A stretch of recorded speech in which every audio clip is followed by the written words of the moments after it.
Oh, hey, we're on the internet. Good What's evening. up? How's it going? Where are we again?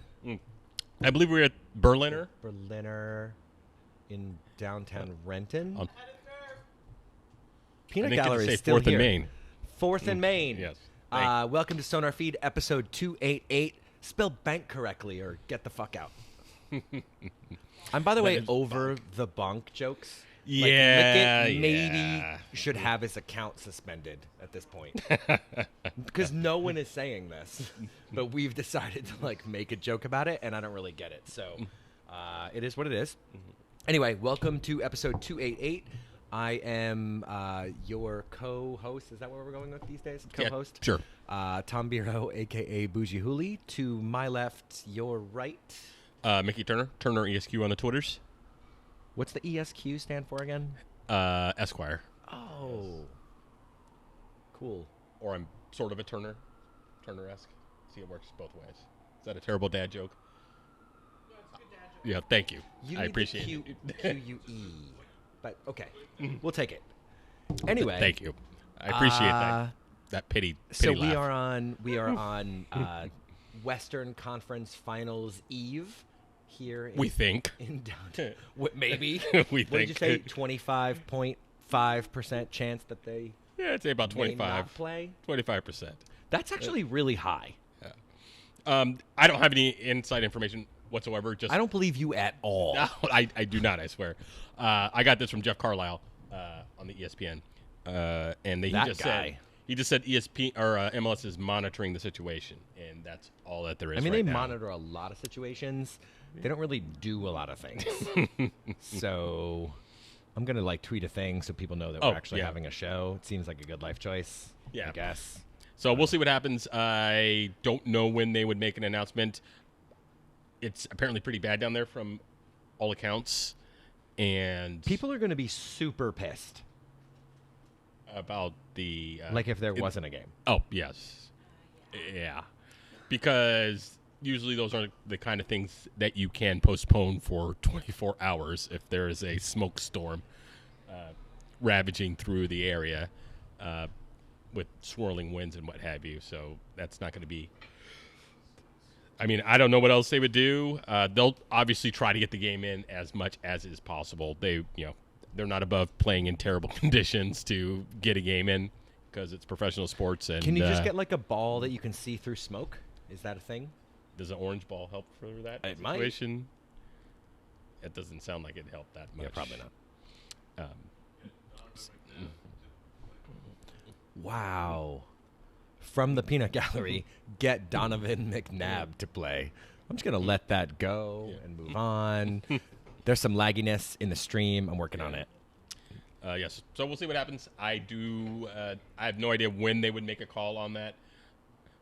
If for those of you who recall the Sounders game that was rescheduled in Colorado, that didn't get called until the Sounders were landing in Colorado to play the game. So who the heck knows what MLS will do? But it's probably just a pure MLS decision, subject to ESPN and trying to get them on board to broadcast, because this, as we were talking about off air, this is a pretty prime spot relative TV spot.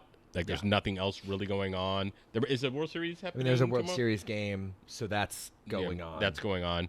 But aside from that, there's not any real. There's no college NFL. football. Yeah. There's a lot of other things. No but college football. There's some basketball, obviously. So good. Maybe they can move it to Wednesday, but Thursday you start running into the weekend football slate as well as NBA and stuff like that, and then good luck trying to get it in on the weekend and have it be on ESPN. You might get you'd be lucky to get to ESPN Plus in that situation. So you can imagine how that would go over not very well. So they would be best served to hope that the weather holds up and they can just get the game in tomorrow. Okay. So that's a nice. That sounds super grim. Yes, and I don't right. know, Right. I just realized how that sounded. That sounded like this game is not happening, and they're gonna have to move it to. My suggestion was Las Vegas. That'd be a fun place to have the game. I mean, they could just bring it up to Seattle. That was my other suggestion. I also I mean, I suggested. think the tarps and stuff are still up in the upper. Like, it still looks like Sounders. Like, I'm okay with that. Yeah. Although Las Vegas would be super cool. Yeah, that'd be a lot of fun. Except for all the people who are driving from Las Vegas. Vegas over Just- tomorrow. yeah. Of which I know At least. at least 3. Yeah, at least 3. Who are That is together. And there are Yeah. 3 people that should definitely not be in Las Vegas together. And we'll just leave it at that. great. Yeah, that's. So I've been down there with a couple of those people on an occasion or two. the llamas joke did happen, by the way, in case you didn't hear it. I don't think they're going to abscond with the llamas. That probably seems like a bad life choice. Just borrow them. I feel like that's a suggestion every time Vegas comes up is to steal In general. or visit. There are so many things in llamas. Vegas that one could steal. Yeah. This is like the next Oceans movie. Like, that's going to be a plot point. And I'm happy to stay out of that, and you can retain me after the fact. Nice. So let's see. Since we have been here, we've had just one match, right? Yeah. So we had Went one pretty well, match. from what I recall. LAFC, LA Galaxy played a match. Yes, Yes. right. That's right. So Sounders had just defeated FCD the Saturday prior from our last show, and then Sounders played RSL last Wednesday in an interesting match, to say the least. Yeah. I don't know if we want to kind of dive into that and sort of talk about specifics about the last match, or just like dig into tomorrow and kind of Well, we got some time here. make I'd say obnoxious predictions. Yeah. We could talk about the last match because it was a pretty entertaining match, I would say. Were you there as a civilian? I or- was in my civvies for that game. Wow. So I watched among all the comment folk, as it were. Cool. How'd that work out for you? Oh, it was actually quite fun. I had a good time.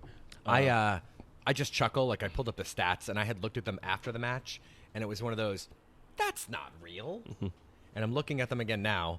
It was shots were 20-7. Shots on Yeah. target were 10-1. Disturbingly, possession for Sounders was 38%. Yeah, that wasn't very good. Passing was 317 to 517 In favor of RSL. in favor of RSL. Yeah. Pass accuracy was 69. Nice. Nice. Yeah. To 80. For Fouls. RSL, yeah. Oof. Fouls were 9-19. For Also RSL. to RSL. Yeah. Yeah. Yellows were even. Reds were not. Not, even. yes. And offside was even. Corners were 9-2 Sounders. That's good, especially when you convert one. Just like, I don't know, Svensson goal. I think at that point, fans in the whole stadium felt really good about the result. Yeah. Irrelevant of possession or anything else up until that point. Like, Svensson scored, the confidence level just went up like dramatically. Like, you felt it in the stadium. Like when I was at the game watching, obviously, I thought the first half they were terrible, and on rewatch, I changed my mind completely.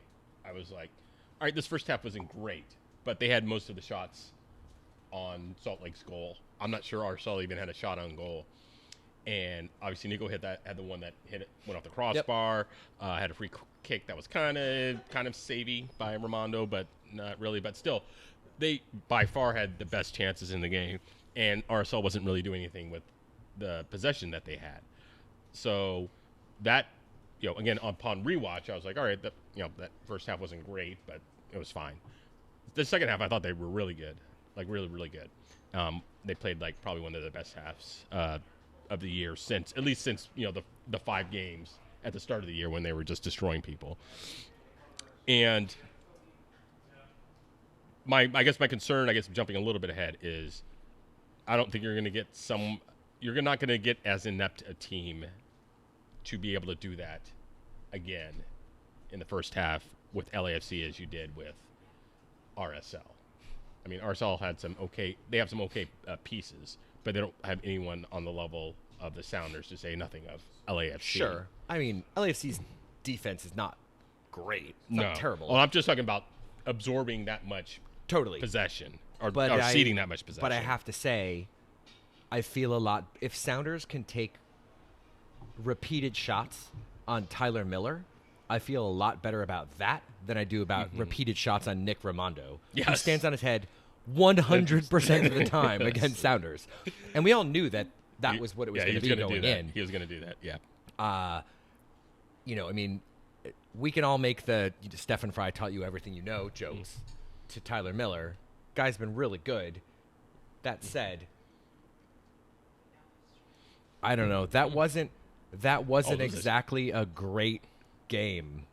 This last LA match, like it's barn burner, and LAFC ran away with it. Yeah. But just because you can score repeatedly on someone doesn't necessarily mean you're good on defense or can contain other teams. Yeah. Like neither of them contained either of them. Yes, it was It was like pretty mistake after mistake after mistake. Yeah. And the thing that I would jump on, and it happened again in this match, on the goal for Zlatan, that first goal, was defenders heading balls backwards. It's probably a Has thing now that happened 3 times in like the last 5 or 6 playoff matches that I've watched. and it hasn't gone well For anyone. Yes. Like, A, stop playing the ball out of the back. B, stop heading the ball backwards. Yeah. Because 100% of the time it ends up in the back of your net. Yeah. And I don't understand it. Like, have coaches not realized that that's a thing? Oh, world-class players can take advantage of those situations and put the ball in the back of the net? Like, what the hell? And that was a thing where both the Galaxy and LAFC, like, just seemed to have issues with all up, was defending. That said, the LAFC front 5 is just disgusting. Like, if you start to look at it on paper, you're like, how are all of those players on the same team in MLS under the current salary structure? Like, it doesn't make any sense. And while fun to watch, I don't want to play that tomorrow. Like, No, yeah. it just seems scary. So I guess kind of diving in from there, like, we're not really expecting too many changes except probably Torres, who at this point I'm going to guess is probably not in the 18. Right I think makes the 18. You think he makes the 18? I Okay. think. I mean, it's hamstring strain, right? Yeah. Like, he's been practicing, not Okay. particularly intensively, but has been training over the last couple of days. He traveled, obviously. They had some video with him and stuff, and Smetzer was pretty adamant that I wouldn't say he was like, oh, he's going to start or even feature or even make the 18, and he didn't say anything like that, but he was like, well, why would I make any changes to the starting lineup? Roman is, a perfect candidate for this game, was, basically what he said. That's probably more for the benefit of LAFC, trying to make them game plan for various different formations. I don't know how effective that'll be, but that's probably what that was. I think I find it hard to believe he starts, but I think him in the 18 is probably a game time decision. I'm just, you just want to, if you're trying to construct a bench lineup, then really the question is, do you want to risk having Torres in there if you're not going to start him and he's not, no one's 100% typically at this time of then year. you have a 12th minute sub. Yes. You end up having to or make. So. Or subbing him in, even worse, in the 50th minute, and then having to sub him out in the 60th. So I mean, my guess is Arriaga starts, but there were no particular clues that we could glean from practice. Not that I could share them anyway, if I knew. Do you think he will tuck his shirt in or not if he starts? Well, that's 100% guaranteed. Nice. Yeah. Okay. So, knowing LAFC is going to obviously be feeling really good coming off that last victory, consider rest irrelevant between the two teams. I think there's pretty much the same. Yeah, Sounders had to travel, but LA they got an extra day's rest. If you're them though, and by the way, good job on Sounders to leave on Sunday. And charter. Yeah. Do you think they just come in and try and burn it down? Like play their game from minute 0? By that, do you mean that they try to just do what they do at home? Yeah. And Play against Sounders like they're any given opponent, irrelevant of how good Sounders may or may not be. Just come in and be like, we're the dominant team here. We have a plus 40 goal differential or whatever the hell it is. Yeah. LAFC, yeah. We don't care. Like, we're just going to play our game. Let's go. I mean, they say they want to do that, but that almost never happens on the road. And in the last couple of games, they haven't even had the possession at home. So my hunch is that they're not going to bunker, but I think they're going to try to strategically hit them when the ball turns over, which probably means releasing Morris to do his Morrissey things and Sure. run really fast. And So we're just going to have counter. Yeah, counter. yeah, because it is the other. Yeah, LAFC loves to do that too. So you could have two teams that don't really want to control the ball with possession. I mean, LAFC did not control the ball with possession until the end of that match when it was like 37 Olays in a row. Yes. But even their goals, it was like turnover, random counter. Yeah. That's what they love to do, and it obviously is very effective. And they, they didn't really manifest itself in the Sounders game up here just because of the early red card. Really, just kind of killed, the tactics in that game for the Sounders is basically hold on. Even though they had some chances to win at the end. Remember, Brad Smith had that golden chance to get a goal. So I think I don't see any evidence to suggest that their Sounders are going to go against their type on the road and try to play with LAFC and just just blitz them or try to their game. Yeah, I think they're more likely to cede some possession and then just try to hit them when they can, when an opportunity arises. But having said that, the Sounders have not played LAFC with a full strength lineup this year, and so having Rui Diaz back is certainly going to be tremendous for them, and so maybe that does allow them to put a little more pressure on LAFC and be a little bit more attacking, and so that would be that's the kind of thing I'm looking forward to, just because these guys the Sounders have never been able to have them really with a full strength squad.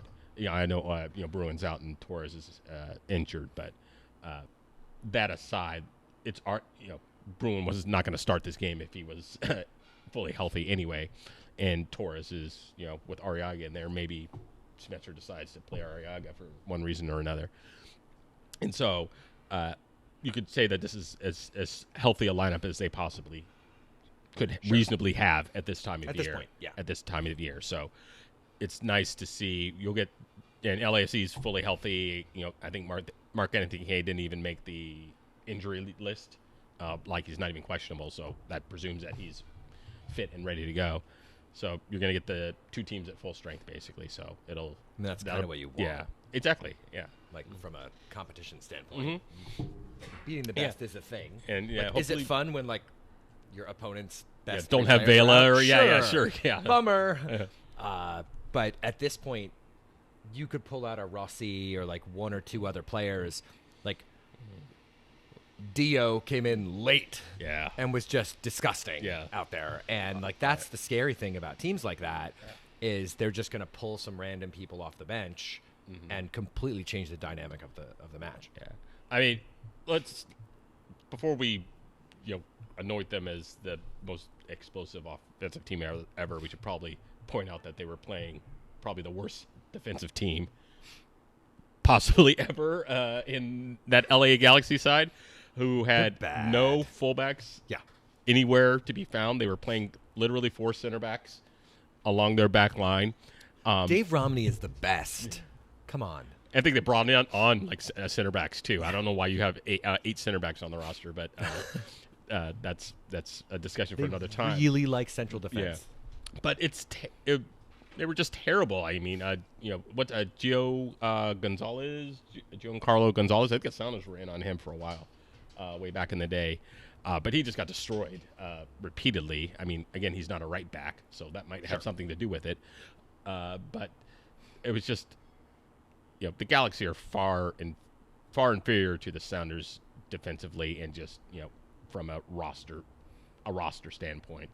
And so, again, with a full strength Sounders squad, you would expect them to be in with a shout and not give up 5 goals unless LAFC is just on one of those benders where they're just going to, if they're doing that to the Sounders and they're just going to destroy, they're going to win MLS Cup and win it comfortably. So let's not talk about that.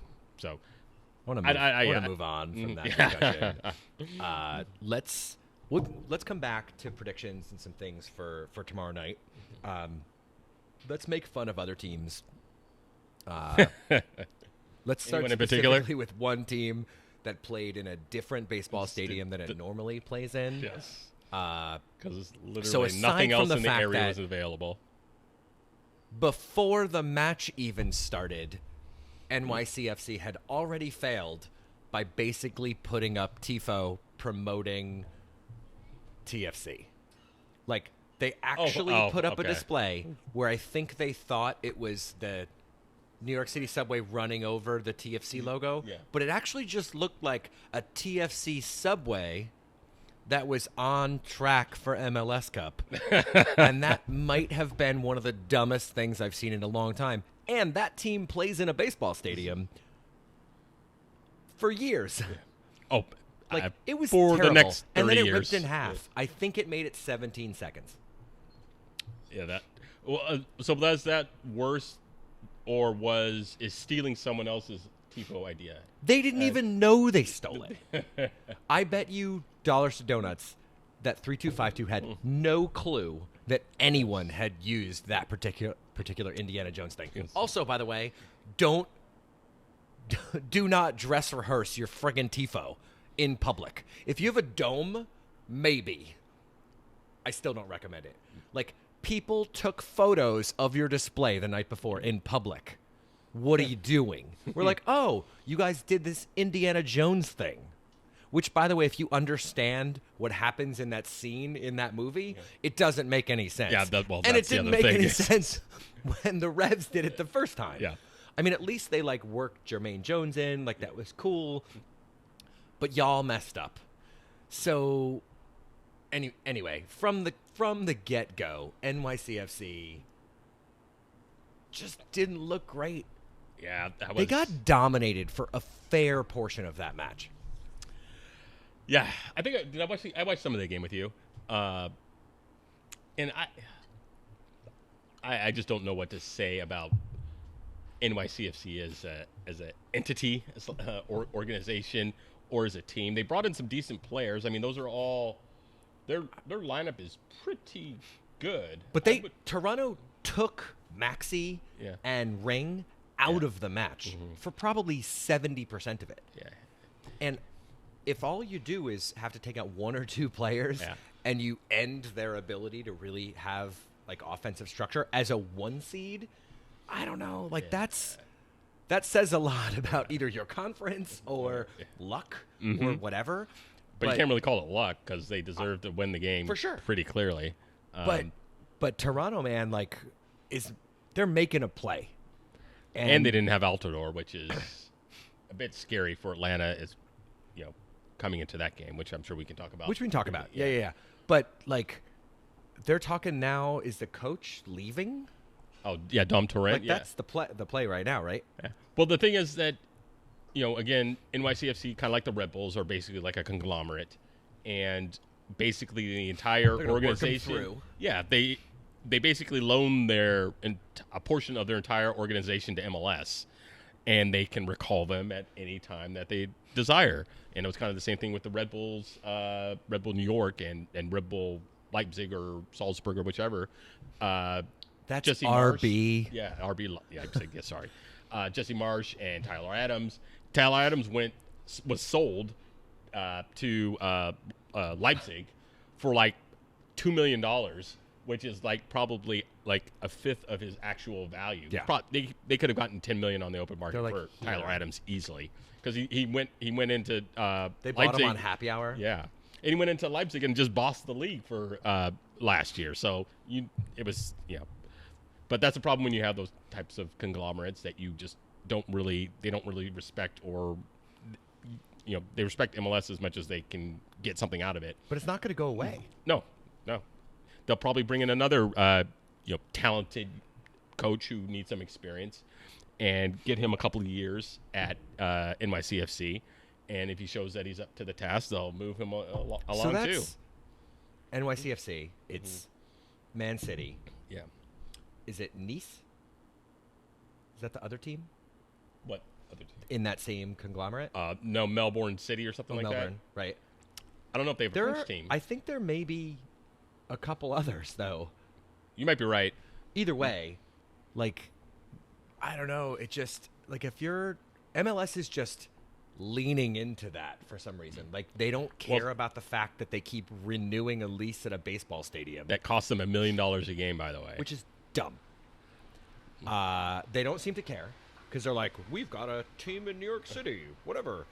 Okay, well, let's talk about that team that in that game, the TV ratings were 111,000 people watching that game for a playoff game involving a team in New York. Yeah, Toronto, you don't get the ratings for that because it's a foreign country. But 111,000 people watching a playoff game, whereas the El Tráfico game got about a million Stupid, one, right? million two, combining all of the various outlets, which is one of the highest rated games in MLS history. For a playoff game that is not MLS Cup. So you just wonder why do you lack so much relevance in New York City that you can't even engage the local fan base or just soccer fans generally? I don't think they actually market to and try and engage the local fan base. I think they happen to exist and happen to play in Yankee Stadium and happen to sell 40,000 tickets because there's a million things to do in New York City in any given day. So people buy tickets and do stuff. Yeah. But it's like rinse, repeat. It doesn't feel strategic at all. It just feels like I have to have a team in New York City. Yeah, and they're not even getting the benefit out of it if they're not getting more than 100,000 people watching the game. And they can't get a stadium built, which is probably not going to happen for another 15 or 20 years. They should just go play at Citi Field at this point. The layout is actually better.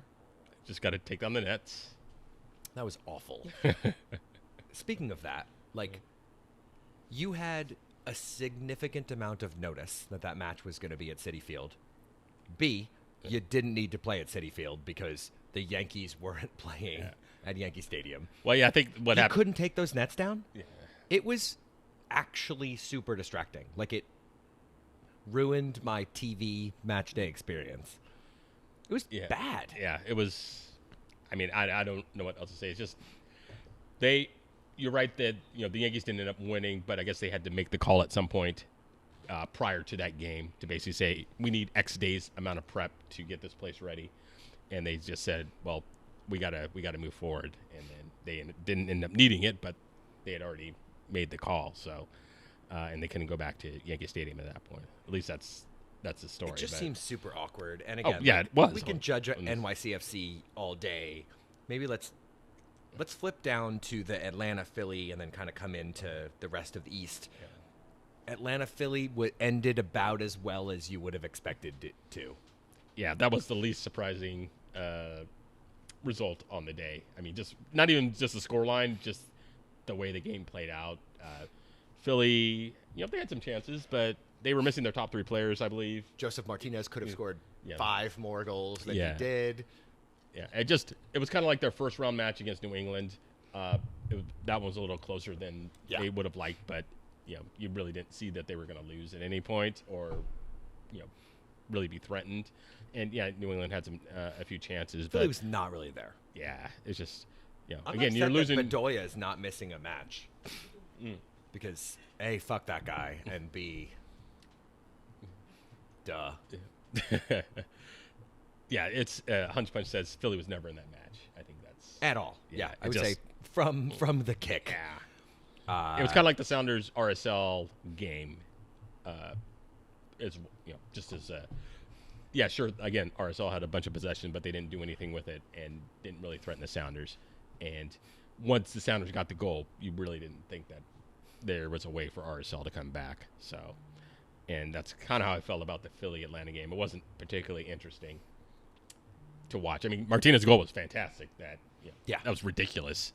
That's probably the right word for it. Yeah. Yeah. That Gressel Gressel's goal was good. a very nice goal, too. Very nice goal, too. Oh, actually, interesting, as an aside, someone was reporting out that because he's up for a new contract, because he's on a rookie deal. Gressel? Yeah, Gressel. He was... I think we talked about that.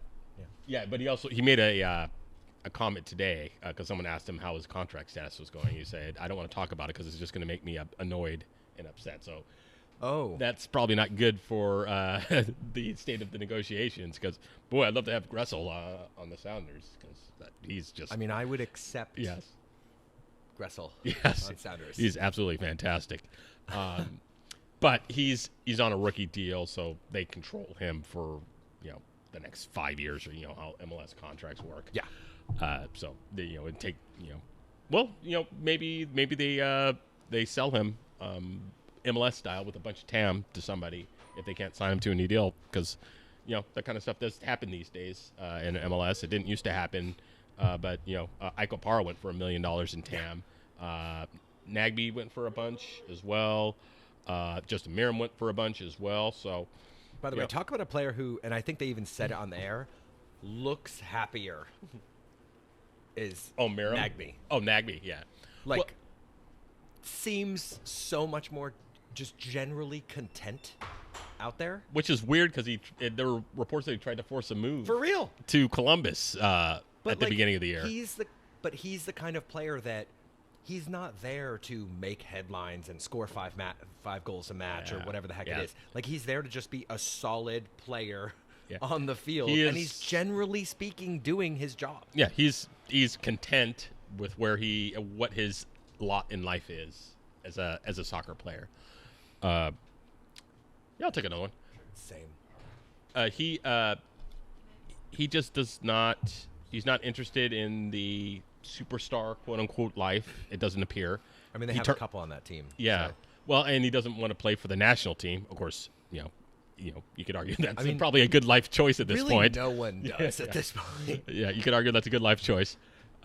So he's just kind of one of those guys who just this is what you're going to get out of him. It appears for the rest of his career, which is a good MLS player, but he's not going to do more than anybody else. Or more than people probably wanted him to do when he was kind of tearing things up for Portland. And he's playing with a Pogba, so that's cool. That's cool as well. So let's. Just quick shout out to Philly. They had a good year. They did.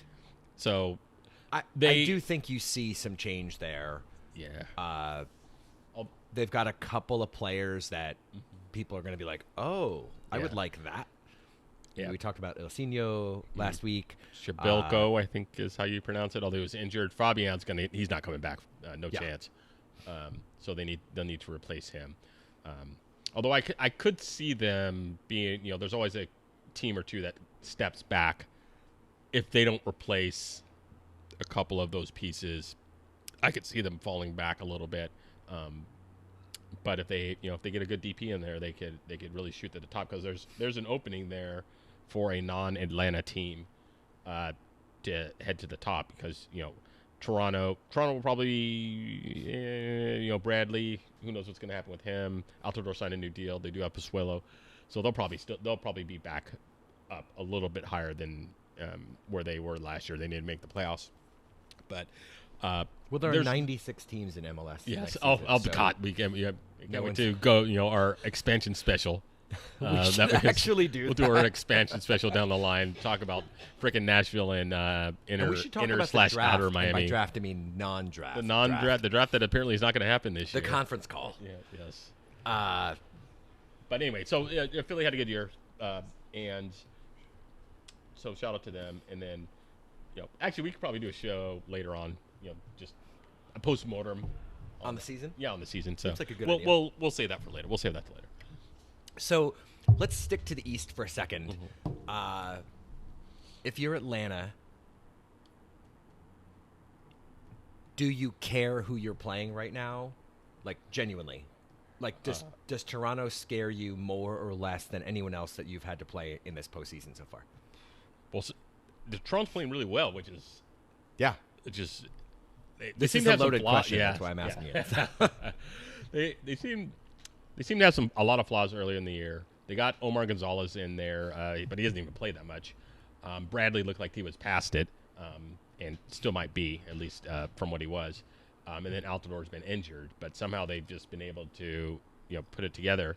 I mean, Pozuelo is sick. Yeah, he is as ridiculous. players go. Yeah, and then I wasn't surprised that they beat MIC. I think I called them to win that game I here think last week. Earth may have actually called them to win, but Yeah, so I would not sleep on them at all, and Atlanta certainly shouldn't.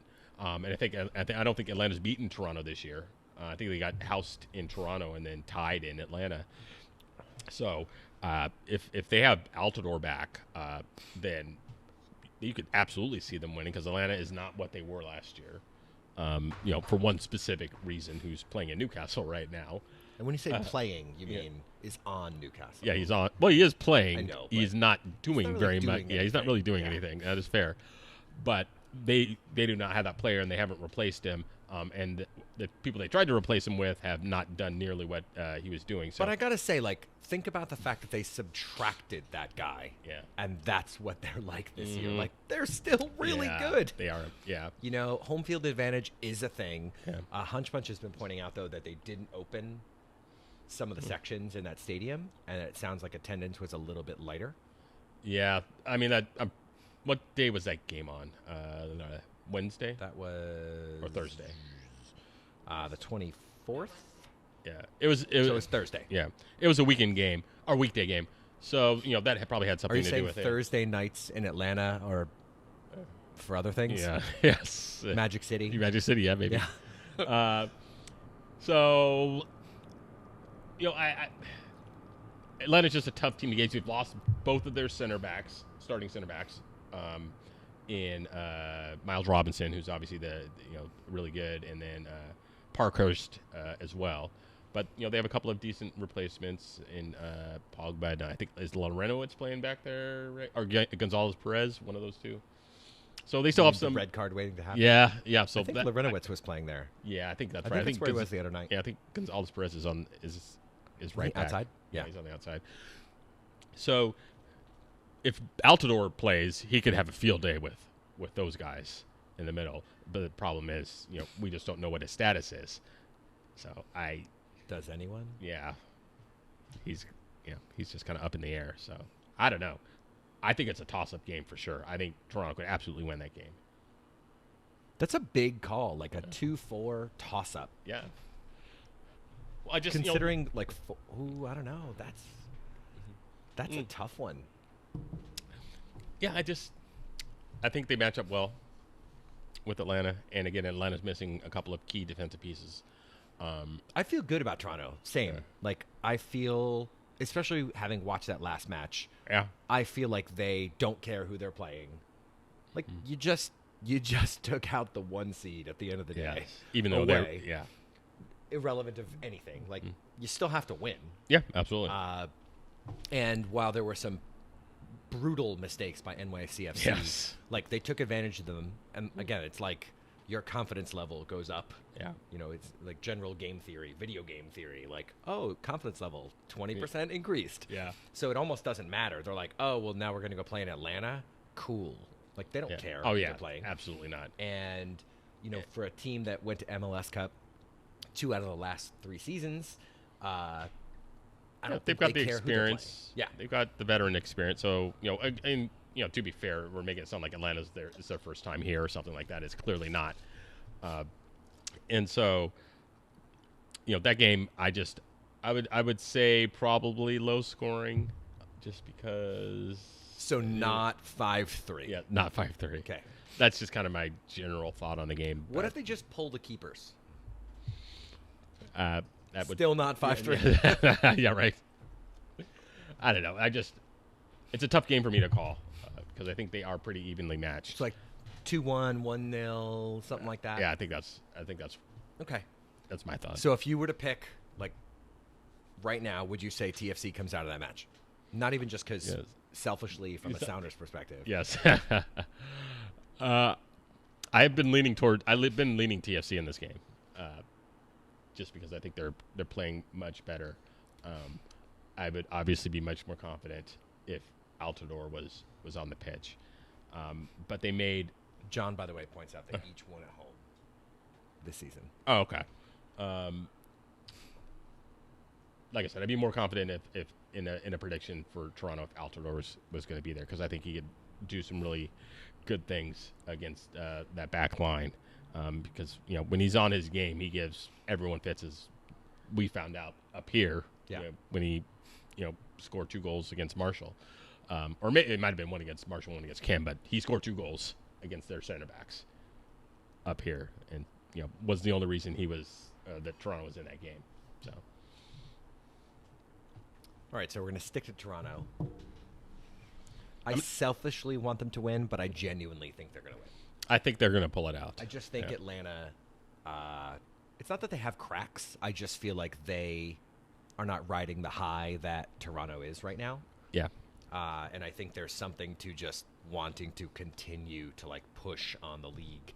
And they've had a really good last few years run. Atlanta, again, the new kids on the block, relatively speaking. As this stuff goes from the East, I don't think I can handle LA versus Atlanta. It just sounds exhausting.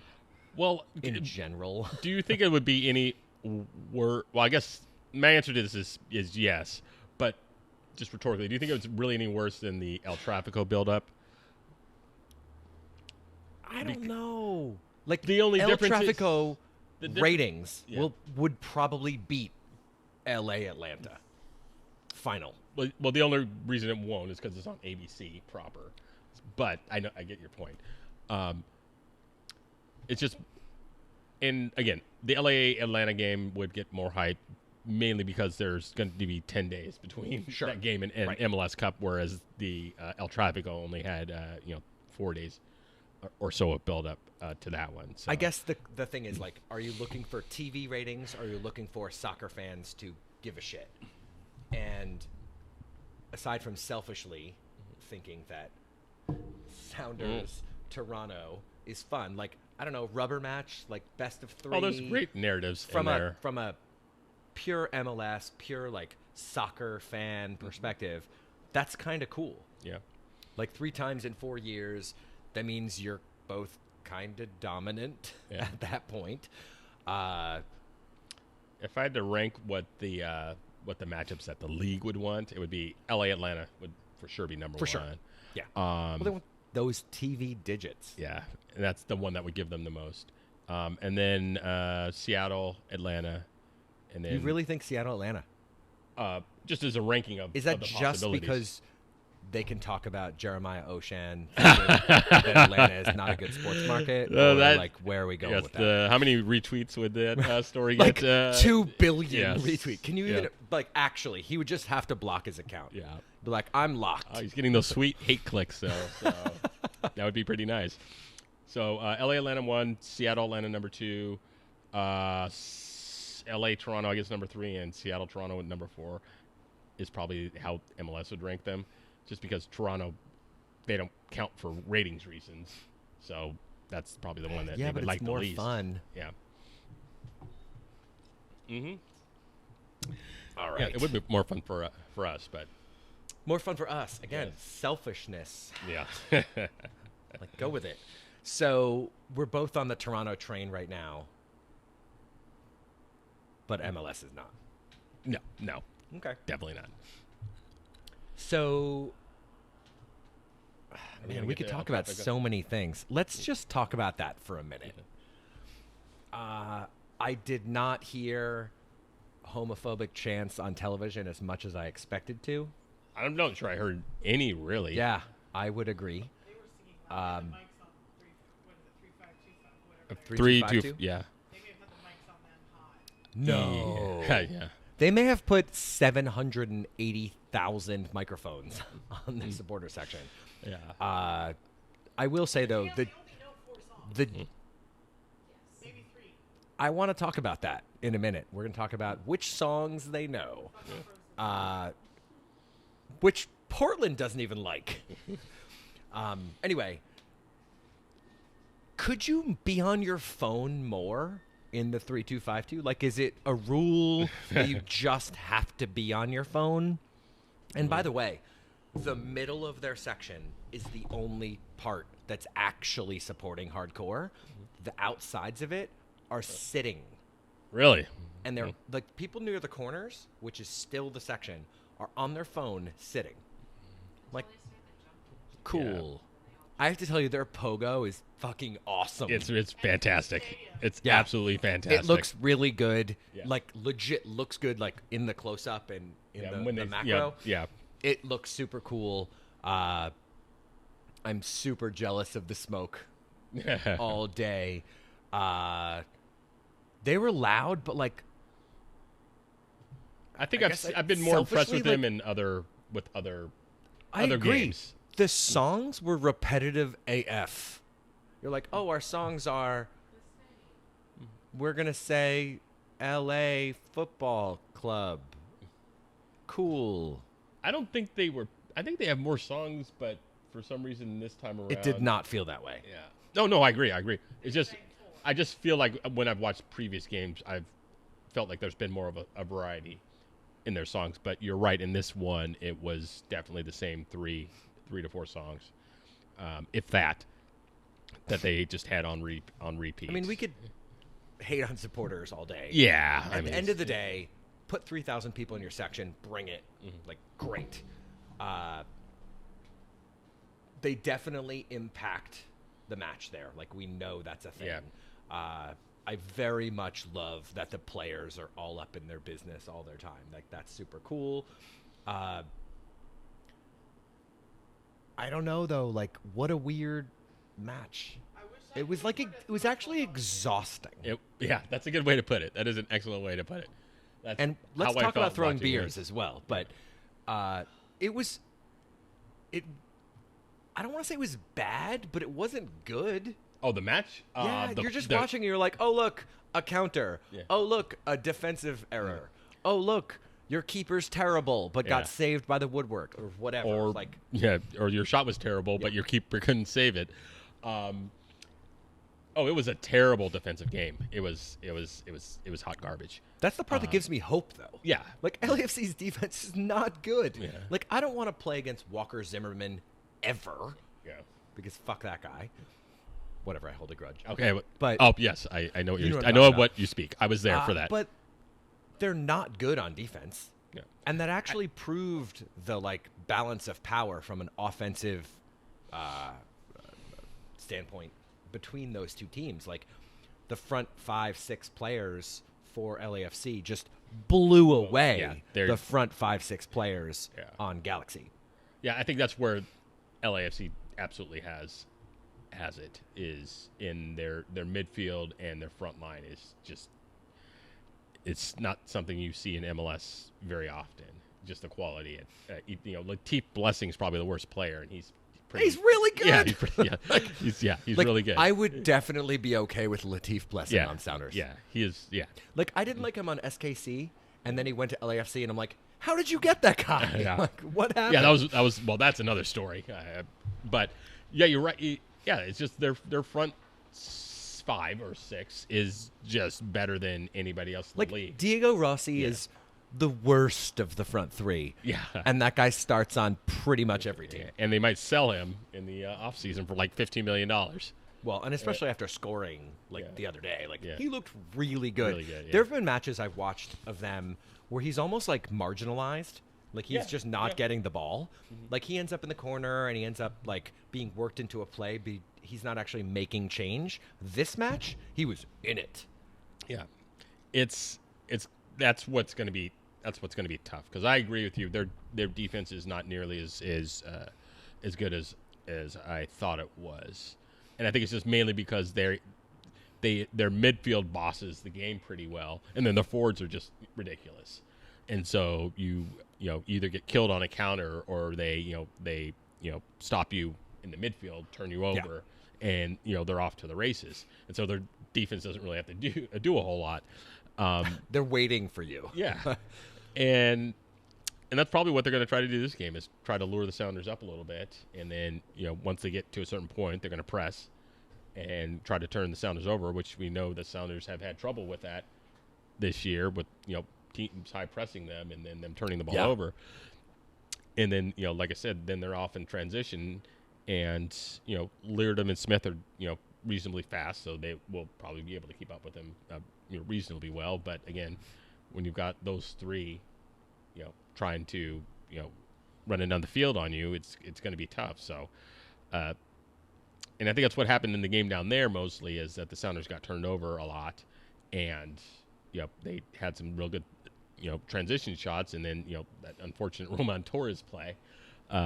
But again, even with all of that, the Sounders were in the game until the 65th 70th minute, and so it's again, it's not like they were blown out 3-0 within the first 30 minutes or anything like that. So again, I think that they're just going to have to try to do what they can to mitigate the front line. Mark Vela as close as possible. Do you just try and mark out Vela? Truly? Do you just pick a player and try and take him out of the match? The only problem is who do you have on the Sounders that could do that, who normally would start? I think Dellum is the only one who could actually keep up with him and commit a foul here or there and kind of get stuck in. But that's the other problem. The Sounders have had major trouble just getting the ball off people, as we saw in the RSL game. They just they kept chasing around RSL players in the first half and couldn't get the ball off them, and they've had that issue all year, mainly because I think they don't have an Aussie type 6 who can go and destroy break up plays, and so that would be my worry, is unless you have Dellum starting, and I don't think you want to do that, then you don't really have anybody who can keep up with Vela. I mean, you could start a player like Dellum and purely have him just mark out someone. They did it in that. The Atlanta game. Down in Atlanta, you have to change the rest of your structure, and they got a tie out of that game. So I haven't seen any evidence that Schmetzer is thinking of doing that. It may be, it depends. We'll see how far they get into the game and what the game state is. If they're up in the 60th minute, then you can bet Dellum's coming in to do that. To do that, or even if they're tied for that matter. Again, they have too many offensive, pure offensive weapons to mark out multiple people. Yeah. 2 players is one thing. 4-5, whole different discussion. Yeah. And I do think there's something to, thank you, to needing to focus a bit on a player or two. Yeah. And again, there were a couple times that Vela made just major moves in this match, but there was the one where he's taken down to the ground, kept possession. Yes. Just got up, turned around, and swung the ball in. Slotted to what are you doing? To Rossi, who scored. Yeah. It was just dumb. Yeah. And that's when you say, do you just have to X out a player like that and just hope? Take your chances. Take your chances. Take your chances is the best way to say that. Mm-hmm. I just, not that Sounders are playing from a position of fear, but they have their own offensive weapons, but they are different offensive weapons, and I think LAFC is almost too good at the counter. Yeah. And frankly, Morris is dirty on counters, as are Rui Diaz and Nico and a couple of other players. It's just different, the way they approach even that tactical situation. Yeah. They're not a fast break counter per se. Whereas but that one ball that Vela turned in the midfield, just turned, he sat on it for a second and just kicked it out, was disgusting. And the problem is that guy does it every match. For the Mexican team, for LAFC, he's always got something in that bag of tricks. And I hate to focus on one person too much, but I don't know if there's a better way to handle it, given the way that Sounders defenders match up to the offensive players on LAFC. Yeah, my biggest worry, aside from Vela, obviously, is just them getting overrun in the midfield and turning the ball over and then getting killed in transition. If they can not do that, then I think they'll, and that's why they probably would be happy to see possession and just try to counter themselves. If they can do that, then I think they've got a very good chance of winning this game. Because again, you got to like Morris, Rui Diaz, and especially current Morris. Yeah, current status Morris and Rui Diaz and Nico. You got to like your chances with them going forward. But I'm definitely worried about the midfield, because it's LA's FC's midfield is nearly as good as their front line. Not as good, but they're fantastic. By the way, so on that depressing note, Rui Diaz has never played LAFC. The Sounders I thought have that never, he did one time. The Sounders have never been healthy against LAFC, where they had That's nuts. Again, no one's 100% at this time of year, but the Sounders, when they had the opener against LAFC, when they were missing, Morris was out for the year. I don't think Dempsey may have played in that game, but they were still missing, several players. And then same thing down in LA when they lost on that last second Fry gaff. And then obviously this year Rui Diaz didn't play in either game, and then they had Roldan, who was red carded 15 minutes into that game in Seattle. So again, they've just not had a healthy lineup or a full strength lineup, which they will actually have this time around. So you're saying we shouldn't be stressed out about 0-3-1. Yeah. No, I would still, You're saying we should think about it, but yeah, I wouldn't dwell on take it. into consideration the fact that the team's not been whole the whole time. It's the first time, so Fair. By Yes. the way, there is a thing in the Sounders preview that says Vuvuzela, and it kind of makes me want to delete the Sounders website from the internet. So, shout out to whoever wrote that this. story? Let me go I see. can probably guess. Oh, it's Joseph Mondello. I know. Vuvuzela. That's unfortunate. Bottom three. So we could make predictions now, or we could come back to that later. It's only 8:30. Yeah. We can make predictions now. Oh, you want me to go first? I don't want to go first. I'll go first. All right, you go first. I'm gonna say 1-1 penalties. Sounders. Wow. That is a heart attack waiting to happen. I'm optimistic.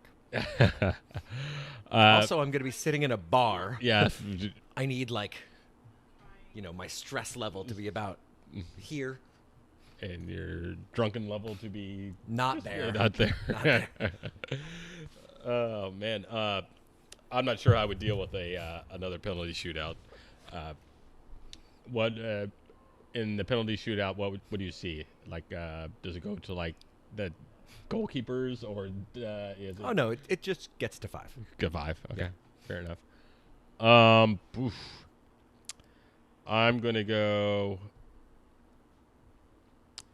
with a low scoring game, just because I think it'll go against type a little bit, especially with LAFC coming off that nonsense in the El Tráfico. So I'm gonna say 1-0 to the Sounders, Wow. and ESPN and ABC's heads explode. They would actually explode. By the way, not Matt Oak, earlier tweeted, maybe we're just not supposed to have a domestic league everywhere. Everywhere is too hot, or too cold, or too on fire, or too plague-ridden gophery in MLS. So just basically disband soccer in the United Just States. end it. Sorry, World band, Cup promises. Yeah. Well, I don't know if we were getting there anyway, based on current form. I'm talking about the promises in '94 to have a domestic league, Yes. et cetera, et cetera, et cetera. Can you even imagine the Mexico, USA, Canada World Cup with no USA in it. I mean, at the rate they're going, Yeah. probably going to happen. Yeah, it's automatic qualification. Well, I don't think that's been confirmed yet, but... So for all That's 3 countries? Well, keep in mind that they're going to 48 for that one. So all 3 countries. Yeah. Damn it. So, That makes me yeah. upset. What if we get in on that and then like go super far? They'd be like, Well, I it's think fixed. Russia got to the quarters this year, didn't they? As an automatic qualifier. Is that what that was? Yeah, I'm pretty sure they got to the quarters, and maybe no, I don't think they got to the semis. I think it was the quarters. So I mean- yeah, usually the home team qualifies out of the group at least. Generally. Yeah, generally speaking. I'm trying to remember the last time that didn't happen. Maybe South Africa. They may not have qualified out of the group. So any other random predictions for tomorrow? Oh gosh. No, I think it'll be a tense, exciting game. Obviously, since we're predicting a 1-0 win and a penalty shootout. Penalty shootout, come on. Oh, I just don't want to think about I want that scenario. Yeah. Shannon It's a votes terrible no way. penalties. It's a terrible way to decide a game, even if it is exciting. Just in general. Yeah. Yeah. It's just yeah. Oh yeah. What's the count for ECS going down? 2:30-ish. Nice. Yeah. Which is, considering it's a weekday Yeah. on... $1 billion to get there. So I'd have to go back and look. I think they were more than the last MLS Cup in Toronto. I feel like $53 is what I saw. 53, 58 if you're not ECS. I think the ones in Toronto were not that price. I think these were higher. I'd have to look for sure. Yeah.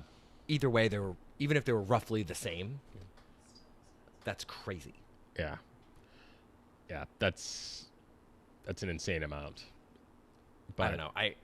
Again, the new teams and Portland, fuck them, actually think people want to pay to see their stadiums. Like Audi Field, people are like, "Oh, you're in our new stadium." Yeah. LAFC's like, "Check out our new stadium." Like, yeah, Avaya, check out our new stadium. We're like, we literally don't care. Also, your rake is really steep. Yeah. Yeah. But like, it's not even a factor. And for some reason, a lot of teams have it in their heads that fans give a shit about what their stadium looks Yeah, like. about the amenities and such. Yeah. Again, they really do don't. I want a cool beer bar? And like, do I want the bathrooms to be functional? Yes. But otherwise, frankly, from an away travel standpoint, you can't use half the stadium anyway. Like, you're cordoned off on purpose, and Yes. I'm okay with that. But they actually think people are like, well, you have this beautiful view of the sunset. You're like, and? Yeah. Like, you made me come into your stadium 3 hours early. Yeah. I don't care. So, I don't get it. It is what it is. Mike says, weekday on a fire night. Yeah. Yeah. There's fire. Yeah. Which I can't decide if it's funny or terrifying. It's both. Yeah. It's a little bit of both. That's for sure. I've just been told there's no updates as of yet, which is breaking news on the About weather? About the cancellation. So They're we not shall gonna see. cancel. Yeah. Again, I was being somewhat facetious with the 25%. They will get that game in at all reasonable costs, and probably some unreasonable costs. Like, even if they just play the game with none of us in the stadium. Yeah. As long as they got the TV cameras on. They'll move it to whatever they're calling the Galaxy. They are doing. Oxygen breaks. Yeah. Damn. Yeah. It's like an airplane where they just kind of like pop That out of actually your seat. sounds like the most dangerous possible thing you could do. It sounds like a good way to explode things. That's super funny. So, do we want to talk? We could talk about the Reign coach moving on to coach the national Ananowski, team, which is the worst kept secret in soccer We've these got days. Ow. a certain U.S. men's national team player scoring a hat trick, second American to ever do so in the Premier League. Leicester making Southampton look like a garbage team that they are I played at a this rec point. team, and I've never lost 9-0. Nothing. There are so many things that we could dig into. Yeah.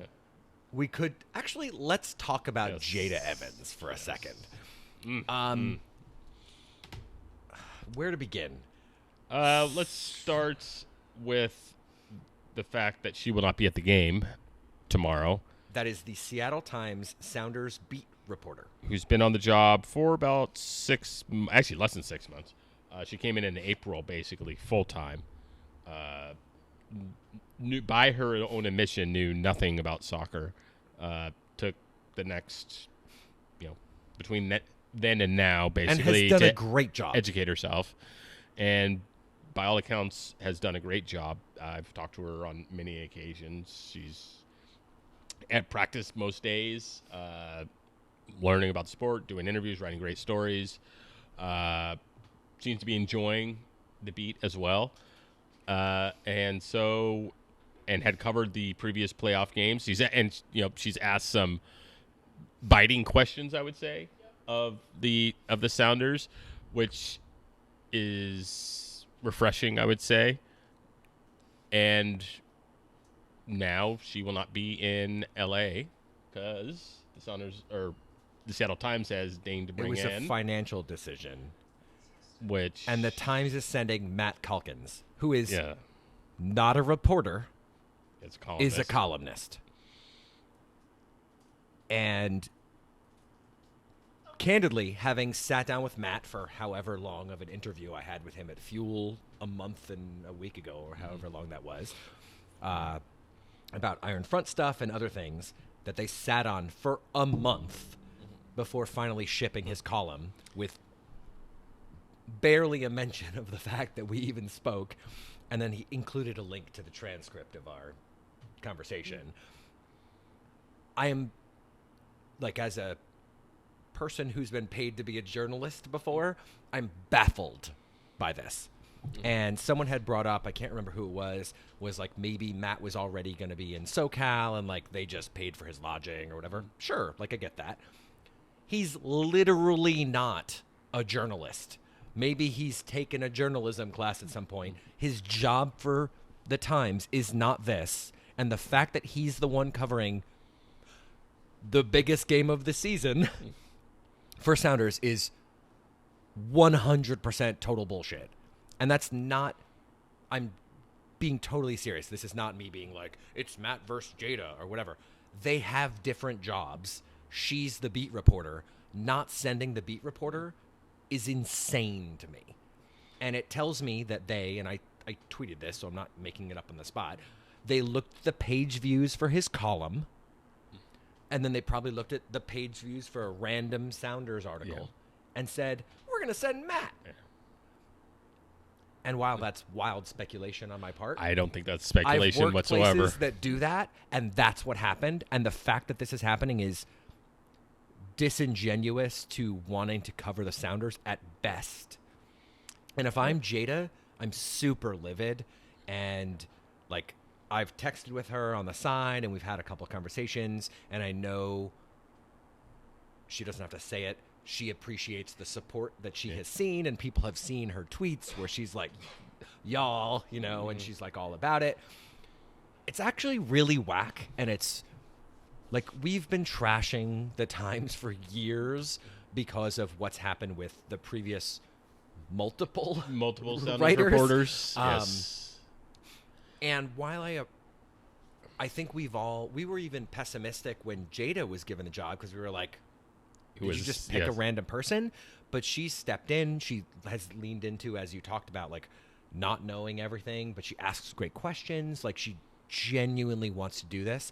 And the fact that she's not being allowed to go to this match is, offensive. Yeah. Kristen says offensive, and I'm going to repeat that. And I'm not even going to make the like racial argument, which I, heart of hearts, want to right now. Like, I'm personally disappointed that this is where it's at because she's earned it. Mm-hmm. And the fact that they're sending someone who isn't a journalist by trade today And has written how many Sounders stories? It's like less than this, right? To the point where I have said to people, and I will say here, and I will say to somebody who's going to work in the section tomorrow, I want him nowhere near the section tomorrow. Don't let him in. Sorry. Like, don't talk to him. Let him walk. And we did the same thing to the local LA reporters when they wanted in there the first match that we were down there last year. Like, it's bullshit. And the fact that they think this is good, I guess, is stupid.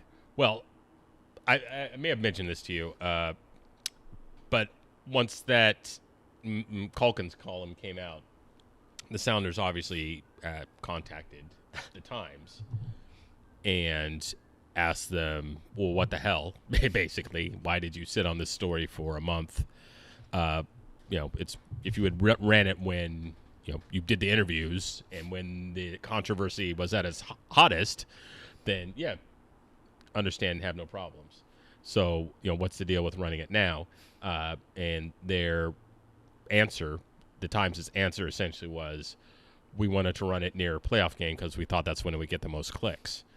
And the Sounders admired their honesty and cynicism and cutthroat decision making, but they weren't happy about it for obvious reasons. How much is subscription to The Athletic, Nikki? Subscription to The Athletic is depends on the special they're running. They're usually running a special. Just buy it. Yeah, it's usually like $2 or $3 a month is what it comes down. Yes. So that was, again, that's nakedly cynical, and Again, irresponsible. They can aim on page views, aim for page honest, views. Like, good but for you. yeah, Let's not pretend you're covering Sounders. yeah, yes. That is the other takeaway to go away from that. So, we talked to Jada. I'm not nothing earth shattering or groundbreaking or anything like that. She was obviously disappointed not to go, but he is a colleague of hers, so she didn't say anything to disparage him. But it's a disappointing decision. It doesn't make a whole lot of sense. They tried to say some of it had to do with seniority, and just kind of the nature of playoff game coverage, where they usually have a columnist provide kind of a side story to the focusing on one thing. So send both? Well, of course, that was the logical responses to that, and I assume they're going to have some. They're going to farm it out to a freelancer who's in LA anyway. Right, they'll ship an AP story. Yeah, or they'll whatever. do an AP story, and have him run the column, which again does happen for big games. There's usually a beat story and a columnist who kind of provides a different viewpoint than just kind of a by the numbers rundown of the game, which is fine. I guess my struggle is this isn't like you didn't have 10 grand to send someone to the Super Bowl. Like, this is we did the quick math. It's roughly $1,000 to send someone. Like tonight, we could decide to send a person tomorrow to the game, put them in a hotel, and then fly them home at a comfortable time on Wednesday. $1,000. Yeah. Like with Ubers, like all in. Yep. And the fact that that doesn't seem to be in the consideration set is really, really unfortunate. Yeah. I mean, it's just one of those naked cash consideration type deals. Again, I don't get it. Well, I do get it. Just, I do have some journalism background, so I understand, how these decisions get made frequently. But it's still disappointing. So I guess we'll see what happens when they if the Sounders are able when the Sounders are able to get to MLS Cup, and if they decide they can send her to that point, or if I don't even want to think about or they hire Jason Rantz to come in and cover the game. I'm ending the show. We're out. Anyway, I don't even know where to go from this. It's 8:46. We've kind of made predictions already. Yeah, did we predict specifically on the Atlanta-Toronto game? We didn't. All right. I'll give a quick prediction. I'll say I'll say 2-1 Toronto in that one. What if I wanted to say 2-1? You can say 2-1. I'm going to say 2-2 penalties. Oh God. No, I'm going to say 2-1 Toronto. Which is also exhausting. Yeah. But especially because it's the second game, obviously, if the Sounders do happen to win, it'll be like 2016, where there would probably be a very large crowd, watching those games. I mean, I would probably head back downtown and so find it'll a watch be party. Wednesday, 5 p.m. Pacific. Yeah. That would be kind of nuts. Yeah. I bet you get a pretty big crowd there. I think there was a very large crowd last year for the in 2016 for the Montreal-Toronto game. I can't remember if those games were on different days for sure, because I was in Colorado for the championship, so they were on different days. And I remember watching downtown. It was a lot of fun, especially because that series was absolutely nuts. Yeah. I think the aggregate score was like 7-5. Because Montreal won the first leg. They were up 3-0. Toronto scores 2 goals, and then they reverse the score back in Toronto, and then they go to extra time, and then it was like 3 more goals. So that'd be a lot of fun if that happens again. But as you say, exhausting. I can handle Yeah. another Toronto Seattle MLS Cup. Well, I want it. Yes, But for obvious reasons, but yeah. Mm-hmm. I mean, there may not be an Altidore. Yeah, And there is a Pozuelo. but they don't have a Giovinco. That guy. Yeah. I mean, not to get too back off of a tangent, but they handled Giovinco in the 2016. They did. Yeah, in fact, he didn't even make it through the end of the game. And then 2017, he was, again, wouldn't even know how to characterize that game. It's just the Sounders weren't very good. So, but anyway, that's rehashing old history. All right, so we theoretically have 12 minutes of show left, or we could not. I think Karaoke has already begun, which is kind of terrifying to me. Yeah, they're starting early. That's fine with me. So we'll be back here next week, I assume. We will. We'll either be previewing MLS Cup or cursing the gods. We could recap the MLS season. Yes. Otherwise, or we could just drink at the bar and hang out. Yes, right. We can do that. Sounds like a plan. Yeah, I'd say that sounds like fun. All right, so we're saying we're both picking Sounders Toronto. Yeah, of course. In Why not? slightly different and more and less stressful ways. Yes. All right, well, thanks to Berliner Pub for hosting us as always. Thanks for y'all for viewing online and here at the bar. I don't know if I have anything else optimistic to say except, like, it's chilly out. Yeah, it is. So hopefully the game goes off tomorrow. That's because Let's have no smoke and fire in the stadium. It sounds awful. Yeah. So, anyway, have a good week, y'all. Go Sounders.